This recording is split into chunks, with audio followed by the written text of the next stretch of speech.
రాహుల్ గాంధీ గారు శిక్షణ శిబిరాల కోసం వచ్చేయండి.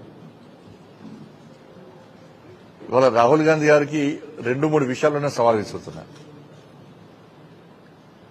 నీ శిక్షణ శిబిరాలు పక్కబెట్టు. శిక్షణ శిబిరాలు దేనికోసం పెట్టుకున్నారు ఇవాళ కాంగ్రెస్ పార్టీ వాళ్ళంటే, మన సాక్షాత్తు రాష్ట్ర ముఖ్యమంత్రి అయిపోయాడు. దేశం మొత్తం చూసుకుంటే 10,000 కోట్లు కాంగ్రెస్ పార్టీ కార్యకర్తలు ఢిల్లీకి మూటలు పంపొచ్చట. తెలంగాణ రాష్ట్రంలో 1000 కోట్ల రూపాయలు కార్యకర్తలు వసూలు చేసి ఢిల్లీకి పంపొచ్చట.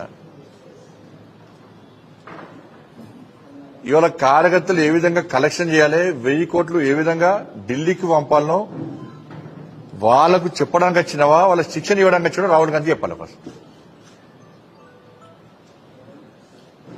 దాంతోపాటు తెలంగాణ రాష్ట్రంలో ఒక రాచరిక పాలన కొనసాగుతున్నది. ఒకవైపు ఇండ్లను కూల్చడం, ఇంకోవైపు దేవాలయాలను కూల్చడం.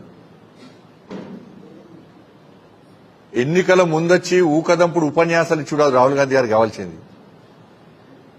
ఇవాళ ఏమాత్రము ఈ తెలంగాణ రాష్ట్రంలో పేద ప్రజల మీద అభిమానం ఉంటే, నీకు చిత్తశుద్ది ఉంటే, నువ్వు ఎన్నికల ముందు మాట్లాడడానికి కట్టుబడి ఉన్నట్టయితే ఇవాళ రాహుల్ గాంధీ గారు పోవాల్సింది శిక్షణా శిబిరాలకు కాదు,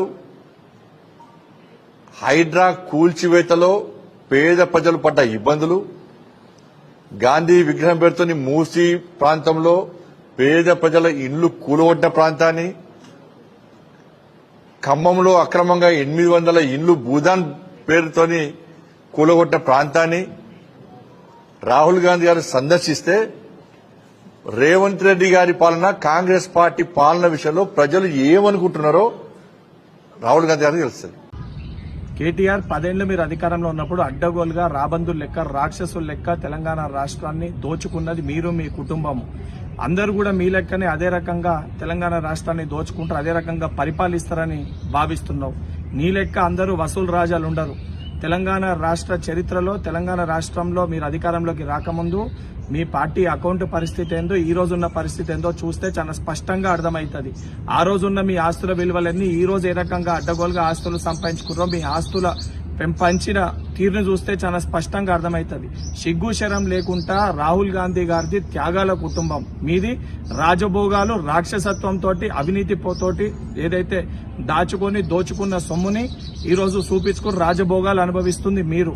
నిజంగా మా ముఖ్యమంత్రి గారు మాట్లాడింది, అవసరమైతే రాహుల్ గాంధీ గారి కుటుంబం కోసము తెలంగాణ రాష్ట్రంలో ఉన్న కాంగ్రెస్ కార్యకర్తలు 1000 కోట్లన్నా జమ చేసి పంపించే ఒక శక్తి ఇక్కడ ఉన్న కార్యకర్తలకు ఉందని చెప్పి వారు మాట్లాడినారు. సిగ్గు శరం లేకుండా దాన్ని వక్రీకరించి నోటికి వచ్చినట్టు మాట్లాడుతున్నావు. ఒక ప్రధాన ప్రతిపక్ష నాయకుడు, ఎల్ఓపీ లీడర్ మన రాష్ట్రానికి వస్తే దాన్ని ఏదైతే స్వాగతించాల్సింది పోయి సిగ్గు లేకుండా నీ నీచపు బుద్ధిని నువ్వు చూపిస్తున్నావు. నీకు తోడుగా బండి సంజయ్ కూడా నోటికి వచ్చినట్టు మాట్లాడుతున్నావు. మరి బండి సంజయ్, మీ నాయకులు వేరే దేశాలకెళ్లి, వేరే రాష్ట్రాలకెళ్లి భారతీయ జనతా పార్టీ నాయకులు ఇక్కడికి వస్తే మరి మూటలు తీసుకోవడానికే వస్తుండ్రా, లేదా కేంద్ర మంత్రులు ఉన్నారు మీరు వాళ్ళకి మూటలు అప్పచెప్తారా? దానిపైన సమాధానం చెప్పాలి. సిగ్గు శరం లేకుండా నోటికి వచ్చినట్టు బీజేపీ పార్టీ, బీఆర్ఎస్ పార్టీ నాయకులు మాట్లాడితే గుడ్డలోడు తీసి కొట్టే పరిస్థితి వస్తుందని చెప్పి హెచ్చరిస్తున్నా.